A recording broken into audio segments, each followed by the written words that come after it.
Okay, last में 5th point जो है ना उसमें ये था कि कैटलिस्ट जो है कैन स्टार्ट अ रिएक्शन। ठीक है, ये समझा जाता है कि कैटलिस्ट जो है किसी भी रिएक्शन को स्टार्ट कर सकती है, और सम रिएक्शंस ऐसे हैं जो बग़ैर कैटलिस्ट के स्टार्ट ही नहीं होते। There are certain reactions which can not start without a catalyst.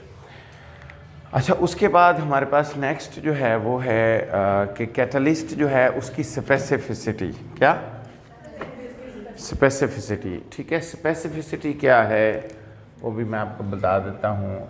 Al2O3 और कॉपर। अच्छा देखिए, सबसे पहले हम बात करते हैं कि एक जो कैटलिस्ट है ना वो ज़रूरी नहीं है कि बहुत सारे रिएक्टेंट्स के लिए यूज़ हो। सम टाइम एक ही कैटलिस्ट जस्ट एक ही रिएक्टेंट के लिए यूज़ होती है।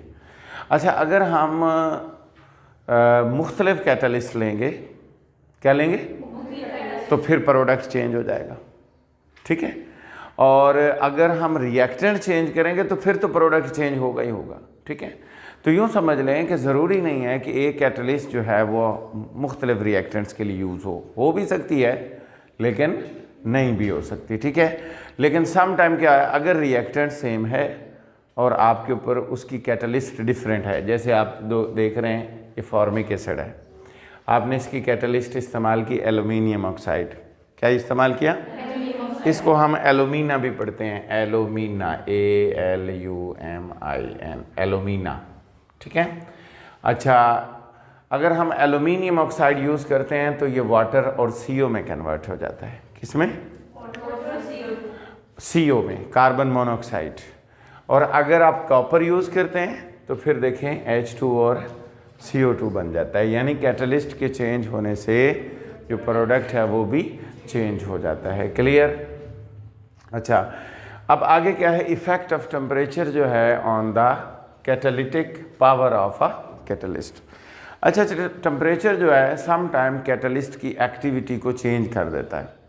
टेम्परेचर सम टाइम किसी कैटलिस्ट की एक्टिविटी को, मिसाल के तौर पर वो कह रहा है कि प्लाटीनियम जो है, कोलाइडल प्लाटीनियम। कोलाइडल प्लाटीनियम क्या होता है? कोलाइडल सोल्यूशन, जैसे लास्ट टाइम मैंने आपको डिस्कस किया था। कोलाइडल सोल्यूशन जो है, अगर हम प्लाटीनियम का डेवलप करें और उसको हम यूज़ करें एज ए कैटलिस्ट, तो अगर आप टेम्परेचर बढ़ा देंगे तो ये क्या कर देगा, उसको इनएक्टिव कर देगा। क्या कर देगा? यानी वो कोगुलेट हो जाएगा, फ्रीज हो जाएगा, और अल्टीमेटली जब वो कोगुलेट होगा उसका टेम्परेचर के बढ़ाने से उसकी जो है कोगुलेशन हो जाएगी। यानी कोगुलेशन होता है जैसे लाइक सॉलिड टाइप की, जी, इकट्ठा हो जाना, यस। तो उसकी वजह से टेम्परेचर के बढ़ाने से इसकी कोगुलेशन हो जाएगी और फिर ये इनएक्टिव हो जाएगा। क्या हो जाएगा? इनएक्टिव होगा तो कैटालिटिक पावर कम हो जाएगी। क्या हो जाएगी? कैटालिटिक पावर कम हो जाएगी। तो हम ये बात करते हैं कि जब हम टेम्परेचर बढ़ाते हैं तो कैटालिटिक पावर जो है किसकी, मुख्तलिफ कैटलिस्ट की, वो कम हो जाती है, चेंज हो जाती है। अच्छा जी, poisoning of a catalyst. Poisoning of catalyst क्या चीज़ होती है? कुछ ऐसी सब्सटेंसेस होती हैं जब हम कैटलिस्ट में डालते हैं या रिएक्शन मिक्सचर में डालते हैं तो वो कैटलिस्ट की पावर को डाउन कर देते हैं, कैटालिटिक पावर को कम कर देते हैं। एक तो टेम्परेचर की बात कर ली, वो कह रहा है टेम्परेचर के अलावा कुछ ऐसे मॉलिक्यूल हैं, कुछ ऐसे कंपाउंड हैं, कुछ ऐसे एलिमेंट्स हैं, जब हम उनको किसी भी रिएक्शन मिक्सचर में डालते हैं तो वो कैटलिस्ट की एक्टिविटी जो है, उसकी जो एफिशिएंसी है, उसको डाउन कर देते हैं। उसको डाउन करना जो है, वो जो सब्सटेंस है जो उसको डाउन कर रही है, उसको हम पॉइजन कहते हैं। क्या कहते हैं? पॉइजन। केमिकली हम उसको पॉइजन कहते हैं। और वो जो प्रोसेस है उसको हम पॉइजनिंग ऑफ अ कैटलिस्ट कहते हैं। क्या कहते हैं? क्लियर? समझ आ गई? पॉइजनिंग ऑफ कैटलिस्ट का पता चल गया कि there are certain substances which can decrease the activity of a catalyst. such type of substances are called poisons and the process is called poisoning of a catalyst. Poisoning may be temporary or permanent. ठीक है, temporary भी हो सकती है और permanent. Temporary होगी, जाहिर बात है, अगर उसने जस्ट आकर कोई फोर्सेस डेवलप की हैं। क्या की हैं? मसलन मालिक्यूल्स के दरमियान फोर्सेस डेवलप की हैं, मालिक्यूल के दरमियान जस्ट आके इंट्रैक्शंस बनाई हैं, तो वो फिर टेम्परेरी हैं। अगर कोई केमिकल बॉन्डिंग हो गई है, केमिकल बॉन्ड बन गया, मालिक्यूल के साथ केमिकल बॉन्डिंग डेवलप हो गई है, तो फिर हम उसको परमानेंट कहते हैं। ठीक होगी बात? अच्छा, अब अगर आप गौर से देखें तो मैं यहाँ पर देखें कंपाउंड्स एग्जांपल्स दी गई हैं। वो कह रहा है कि ज़्यादातर सल्फ़र और आर्सेनिक जो हैं वो बिहेव करते हैं एज ए पॉइजन। अच्छा, एग्जांपल मैंने लिखी है कि कार्बन मोनोऑक्साइड जो है हाइड्रोजन के साथ अगर इम्प्योरिटी आ जाए, यानी इम्प्योरिटी कौन है? CO। अगर हाइड्रोजन के साथ इम्प्योरिटी आ जाए तो अमोनिया की सिंथेसिस में, देखें अमोनिया की सिंथेसिस में हम क्या यूज़ करते हैं? नाइट्रोजन और हाइड्रोजन। वो कह रहा है अगर CO वहाँ एंटर हो जाए किसी भी वजह से, तो उसकी जो हाइड्रोजन की एक्टिविटी है रिएक्शन की, वो कम हो जाएगी। क्या हो जाएगी? कम हो जाएगी। ठीक है, कैटालिटिक जो एक्टिविटी है वो कम हो जाएगी। इसी तरह अगर आप देखें प्लाटीनियम जो है एक कॉन्टैक्ट प्रोसेस होता है जिसमें हम सल्फ्यूरिक एसिड सिंथेसाइज करते हैं, जिसमें हम सल्फ्यूरिक एसिड सिंथेसाइज करते हैं। उसमें हम क्या करते हैं? उसमें उस प्रोसेस का नाम है कॉन्टैक्ट प्रोसेस। उसके अंदर हम पहले सल्फ़र को ऑक्सीजन के साथ मिलाते हैं, फिर SO2 बनता है, फिर SO3 बनाते हैं, और इस तरह एक लंबा प्रोसीजर है। ठीक है, उसकी ज़रूरत नहीं है, सिर्फ आपने इतनी बात याद रखनी है, वहाँ पर प्लाटीनियम जो है एक्ट करती है as a catalyst. Platinum act as a in contact process for the manufacture of sulphuric acid. वो कह रहा है कि जब आप वहाँ पर आर्सेनिक मौजूद होगी, क्या मौजूद होगा? एज ए इम्प्योरिटी, तो आर्सेनिक प्लाटीनियम को इतना इनएक्टिव कर देगी कि कुछ भी रिएक्शन नहीं हो सकेगा। लिहाजा जब हम कॉन्टैक्ट प्रोसेस को स्टडी करते हैं, उसको के ज़रिए हम तैयार करते हैं सल्फ्यूरिक एसिड, तो ज़रूरी होता है कि अगर वहाँ पर कोई आर्सेनिक इम्प्योरिटी है तो पहले हम आर्सेनिक को रिमूव करें। इसलिए अगर आप लोगों ने मैट्रिक में पढ़ा है सल्फ्यूरिक एसिड की सिंथेसिस, तो वहाँ पर लिखा होता है आर्सेनिक प्योरीफायर। आर्सेनिक प्योरीफायर इसलिए लगाए जाते हैं ताकि नेक्स्ट जो है वो प्लाटीनियम को डिस्टर्ब ना कर सके, हम पहले आर्सेनिक को रिमूव कर सकें। ठीक होगी बात? आगे है हमारे पास एक्टिवेशन ऑफ अ कैटलिस्ट। अच्छा, जैसे ये पॉइजन उलट था, एक्टिवेशन उसके उलट है। कैटलिस्ट एक्टिवेशन का मतलब ये है कि कोई ऐसी सब्सटेंस डालें कि कैटलिस्ट जो है उसकी एक्टिविटी पहले से ज़्यादा हो जाए। पहले से, मेरी बात फॉलो कर रहे हैं कि पहले आप क्या कर रहे थे? पहले आप एक ऐसी सब्सटेंस ऐड कर रहे थे जिससे कैटलिस्ट की एक्टिविटी क्या हो रही थी? रिड्यूस हो रही थी। ठीक है, अब हम क्या कह रहे हैं? अब हम कह रहे हैं कि जो कैटलिस्ट है उसकी जो एक्टिविटी है वो क्या हो रही है?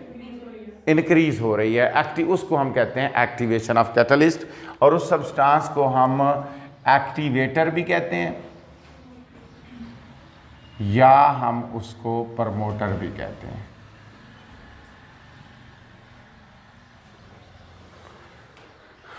एक्टिवेटर भी कहते हैं और बोलो प्रमोटर भी कहते हैं, एक्टिवेटर या प्रमोटर। ठीक है, तो ये हम कहते हैं। मिसाल के तौर पर वेजिटेबल ऑयल है, उसकी हम हाइड्रोजनेशन कर रहे हैं, तो आपको पता है जब हम वेजिटेबल ऑयल की हाइड्रोजनेशन करते हैं तो हम वेजिटेबल घी बनाते हैं। ठीक है, तो उसके लिए हम निकल कैटलिस्ट का इस्तेमाल करते हैं। किसका इस्तेमाल करते हैं? अब निकल जो है, इसके साथ अगर हम कॉपर या टेलोरियम इस्तेमाल करें, टेलोरियम एक मेटल है, कॉपर भी एक मेटल है, अगर हम इनका इस्तेमाल करें तो ये निकल और ज़्यादा एक्टिवेट हो जाएगी। ठीक है, तो रिएक्शन और ज़्यादा बेटर हो जाएगा। इसी तरह हम अमोनिया की सिंथेसिस में आयरन इस्तेमाल करते हैं। क्या इस्तेमाल करते हैं? आयरन, आप लोगों को पता है।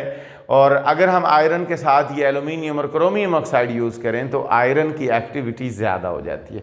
आपने पढ़ा है कि पीसेज ऑफ आयरन लिए, उसके साथ एल्यूमिनियम ऑक्साइड और क्रोमियम ऑक्साइड ऐड किया, तो एल्यूमिनियम ऑक्साइड और क्रोमियम ऑक्साइड जो हैं यहाँ पर प्रमोटर का काम कर रहे हैं, यहाँ पर एक्टिवेटर का काम कर रहे हैं। क्लियर होगी बात?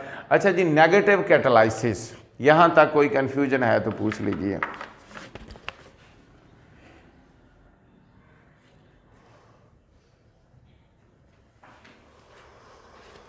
जी ओके।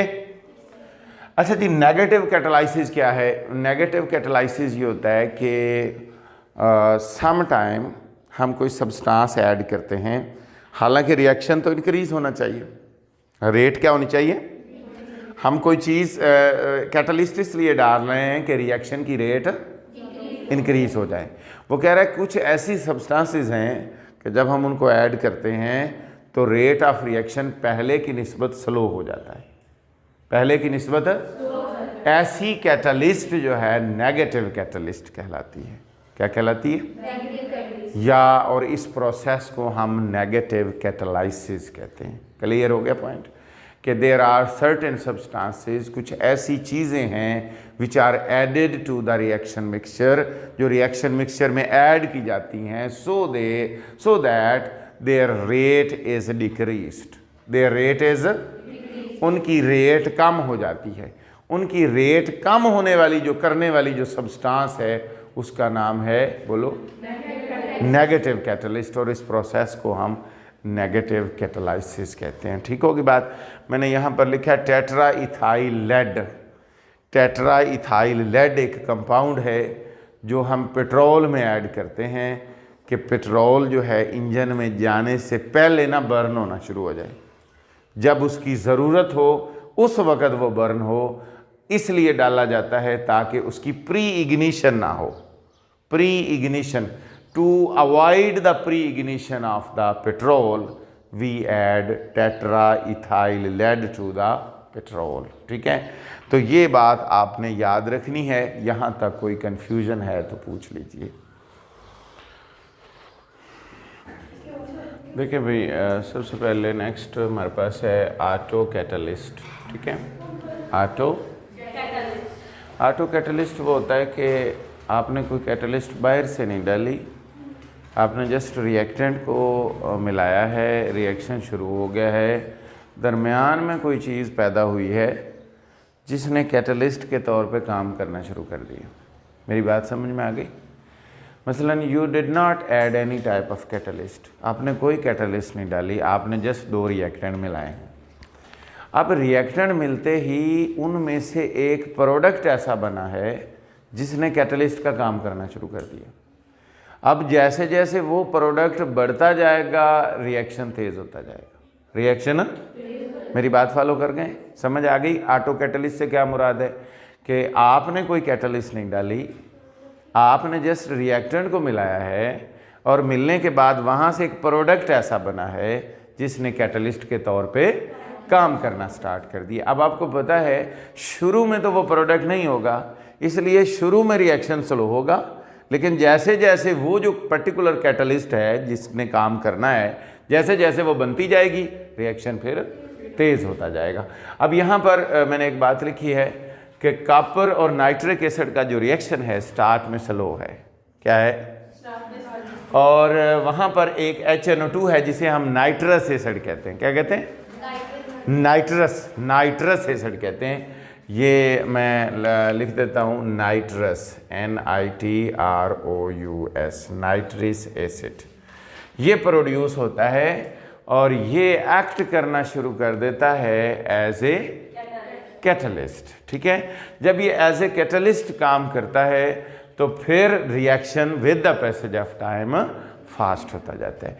इसी तरह वो कह रहा है कि KMnO4 का सल्फ्यूरिक एसिड के साथ in the presence of sulphuric acid oxalic acid के साथ रिएक्शन। तो यहाँ से वो कह रहा है ये जो MnSO4 है ये वाला, ये करता है, ये ऑटो कैटलिस्ट है। ये क्या है? तो यहाँ पर भी यही है कि शुरू में ये रिएक्शन स्लो था, जैसे जैसे MnSO4 बनता जाएगा ये रिएक्शन क्या हो जाएगा? फास्ट होता जाएगा। अब आपको पता चल गया कि ऑटो कैटलिस्ट जो है basically is not added from outside, it is produced from the reaction mixture and start to act as a catalyst, and such type of reactions are slow at the start। आमतौर पे आप लोगों ने पढ़ा है कि रिएक्शन शुरू में तेज़ होता है फिर वक़्त के साथ, लेकिन ये उसके उलट बात है कि यहाँ पर ऑटो कैटलिस्ट में रिएक्शन शुरू पे स्लो है और फिर with the passage of time speed up हो जाता है। ओके होगी बात। आगे आप लोगों ने बायो में भी पढ़ा है एंजाइम कैटलाइसिस। ठीक है, आपको पता है enzymes are the biological catalysts. ठीक है, enzymes are the biological catalyst which speed up the biochemical reaction या बायोलॉजिकल रिएक्शन। जो बायोलॉजिकल रिएक्शंस को तेज़ करते हैं हम उन्हें एंजाइम कहते हैं।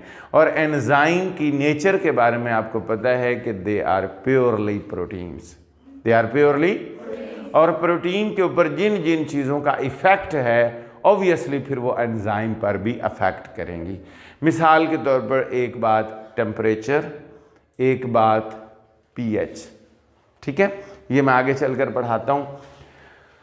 सबसे पहले एंजाइम जो हैं, जैसे मैंने आपको लास्ट टाइम बताया कि एंजाइम की स्पेसिफिसिटी ये है कि एंजाइम हर कंपाउंड के लिए स्पेसिफिक होता है और जिस रिएक्टेंट पर अफेक्ट करता है उस रिएक्टेंट को हम सबस्ट्रेट कहते हैं। क्या कहते हैं? सबस्ट्रेट। मसलन ये यूरिया हमारा, ये यूरिया का फार्मूला याद रख लेना है। ये C double bond O carbonyl है, 2 अमाइनो ग्रुप लगे हुए हैं NH2 और NH2, ठीक है, अमाइनो ग्रुप लगे हुए हैं तो इसको हम यूरिया कहते हैं। अब यूरिया के ऊपर जो एक्ट करने वाला एंजाइम है उसका नाम है यूरिएज। क्या नाम है? आमतौर पे जब हम इसका नॉमेनक्लेचर देखते हैं एंजाइम्स का तो हम उसका जो आखिरी वर्ड है उसको हटा के ASC लगाते हैं, ठीक है, ASC। तो ये नाम लिखने का या नॉमेनक्लेचर का मेथड है। तो यूरिएज हो गया। क्या हो गया? लेकिन ये हर जगह नहीं है, पर्टिकुलर सम केसेस में है। अच्छा, ये यूरिएज एंजाइम है जो इसको कन्वर्ट कर रहा है अमोनिया में और CO2 में। क्लियर? ये नाम याद रख लीजिएगा। अच्छा, ये हमारे पास है, इसका नाम है सुक्रोज। क्या नाम है? सुक्रोज। अब आपने ये बात याद रखनी है कि सुक्रोज जो है डाइमर है, किसका? ग्लूकोज का और फ्रक्टोज का। किसका डाइमर है? जब आप इसको तोड़ेंगे तो एक ग्लूकोज बनेगा और एक जो है वो फ्रक्टोज बनेगा। Glucose and fructose. क्लियर? यानी जब आपने इन्वर्टेज एंजाइम यूज किया, इन्वर्टेज एंजाइम का नाम है, याद रखना फॉर एमसीक्यूज के हवाले से। और ये सुक्रोज डाइमर है किसका? ग्लूकोज का और फ्रक्टोज का। जब आप इसको हाइड्रोलाइज करेंगे, इसको तोड़ेंगे तो वो अपने ही 2 ओरिजिनल यूनिट में कन्वर्ट हो जाएगा, एक ग्लूकोज और एक अब जो ग्लूकोज है वो एल्डिहाइडिक ग्रुप होता है, बायो में आप लोगों ने पढ़ा है। और एल्डिहाइडिक ग्रुप जो होते हैं they can be easily oxidised, ठीक है, उनको हम ऑक्सीडाइज भी कर सकते हैं। तो हमारे पास जाइमेज एंजाइम यीस्ट की मौजूदगी में हमने इसको तोड़ा और इससे एथेनॉल बना ली। क्या बना ली? एथेनॉल। इसका नाम है एथेनॉल, आप इथाइल अल्कोहल भी कह सकते हैं। क्लियर? समझ आ गई? अब है एक्शन ऑफ एंजाइम, के एंजाइम एक्ट कैसे करता है, कैसे एंजाइम जो है वो यहाँ पर एक्ट करता है। अब देखिए ज़रा गौर से, ये सबस्ट्रेट है और ये एंजाइम है। वो कह रहा है कि एंजाइम में कुछ एक्टिव साइट्स होती हैं। क्या होती हैं? Active sites. और जो सबस्ट्रेट है वो की एंड लॉक की तरह अपने आप को आकर एंजाइम के साथ बाइंड कर लेता है, एंजाइम के साथ बाइंड कर लेता है। जब एंजाइम के साथ आकर अपने आप को बाइंड करेगा तो फिर जो है आपको पता है नेक्स्ट बाइंडिंग हो जाएगी और ये जो है वो इंटरमीडिएट बन जाएगा, ठीक है, ES। अब यहाँ से फिर क्या होगा? यहाँ से फिर एंजाइम अपने आप को फिर दोबारा अलग कर देगा और यहाँ से जो रिएक्टेंट थे जिसको आप सबस्ट्रेट कह रहे थे वो किस में कन्वर्ट हो गए? प्रोडक्ट में कन्वर्ट हो गए। यहाँ देखिए E+S, ES बना और ES बाद में प्रोडक्ट और एंजाइम में कन्वर्ट हो गया। S का मैंने आपको बता दिया है कि ये सबस्ट्रेट और या रिएक्टेंट भी होता है, ठीक है। इसके बाद है जी कैरेक्टरिस्टिक्स ऑफ एंजाइम्स। उसी तरह एंजाइम चूँकि कैटलिस्ट हैं तो आपको पता है, मैंने आपको बताया था कि कैटलिस्ट जो होती हैं they lower the activation energy, they lower the activation energy, वो एक्टिवेशन एनर्जी को कम करती हैं, वो एक्टिवेशन एनर्जी को, इसका मतलब they lower the activation energy. Okay, अच्छा, स्पेसिफिसिटी मैंने आपको बता दिया है कि एक जो सबस्ट्रेट है उसके लिए एक एंजाइम है, वो स्पेसिफिक है। ये नहीं है कि आप यूरिएज ग्लूकोज के लिए भी इस्तेमाल कर रहे हैं, यूरिएज सिर्फ और सिर्फ यूरिया के लिए इस्तेमाल होता है। तो यहाँ पर जैसे इन्वर्टेज है तो वो सिर्फ सुक्रोज के लिए, वो ग्लूकोज के लिए इस्तेमाल नहीं हो सकता। इसको कहते हैं स्पेसिफिसिटी। क्या कहते हैं? तो एंजाइम भी स्पेसिफिक हैं, हर रिएक्टेंट के लिए फिक्स है, वो चेंज नहीं हो सकता। ऑप्टिमम टेम्परेचर का मैंने पहले जिक्र किया है कि टेम्परेचर ख़ास टेम्परेचर है जो प्रोटीन के लिए सूटेबल है। अगर आप उस टेम्परेचर को क्रॉस करेंगे तो एंजाइम बजाय एक्टिव होने के इनएक्टिव हो जाएंगे और वो रिएक्शन स्टॉप हो जाएगा। समझ आ गई मेरी बात की? और वो नॉर्मली जो टेम्परेचर होता है वो 37 डिग्री सेंटीग्रेड होता है। कितना होता है? अगर आप 37 को क्रॉस करेंगे तो समझ लें कि आपका जो एंजाइम है वो डीनेचर हो जाएगा। क्या हो जाएगा? डीनेचर हो जाएगा, इनएक्टिव हो जाएगा, तो फिर आपका एंजाइम वर्क नहीं करेगा। इसी तरह पीएच का भी रोल है। ख़ास किस्म की हर एंजाइम को पीएच चाहिए। पीएच चेंज करेंगे तो फिर भी एंजाइम की एक्टिविटी जो है वो चेंज हो जाएगी, अफेक्ट होगी। क्लियर? अच्छा, जैसे आप लोगों ने वहाँ पर एक्टिवेटर्स पढ़ा है, ऐसे यहाँ पर एंजाइम में भी एक्टिवेटर्स होते हैं जिन्हें हम को एंजाइम कहते हैं। क्या कहते हैं? को एंजाइम कहते हैं। ये बेसिकली एक्टिवेटर्स हैं। जैसे ही ये ऐड करते हैं तो एंजाइम की एक्टिविटी जो है पहले से ज़्यादा हो जाती है। ओके होगी बात? कोई कन्फ्यूजन है तो पूछ लीजिए। चलें, ठीक होगी बात।